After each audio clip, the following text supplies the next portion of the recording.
Do not forget to subscribe to the channel in order to publish the news to you. Bari Weiss quits New York Times after bullying by colleagues. Overviews. They have called me a Nazi and a racist. New York Times opinion columnist and editor Bari Weiss announced Tuesday she is leaving the Grey Lady, saying she was bullied by colleagues in an illiberal environment, weeks after declaring there was a «civil war» inside the paper. Weiss published a scathing resignation letter that she sent to Times publisher A.G.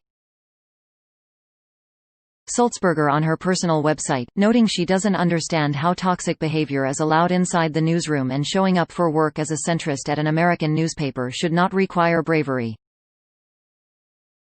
New York Times opinion columnist and editor Bari Weiss announced Tuesday she is leaving the Grey Lady, saying she was bullied by colleagues. "It is with sadness that I write to tell you that I am resigning from the New York Times," Weiss wrote.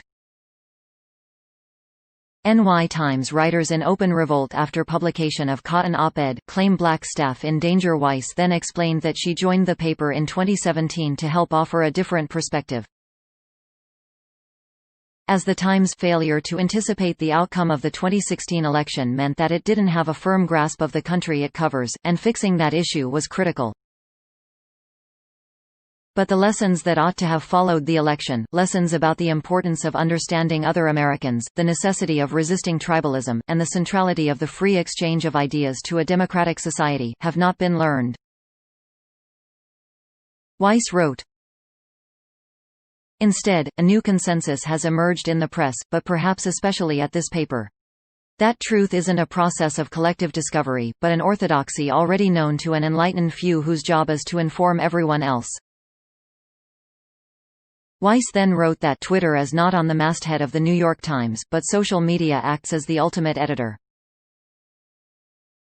NY Times issues mea culpa, says Tom Cotton op-ed on George Floyd riots rushed, failed to meet standards as the ethics and mores of that platform have become those of the paper. The paper itself has increasingly become a kind of performance space.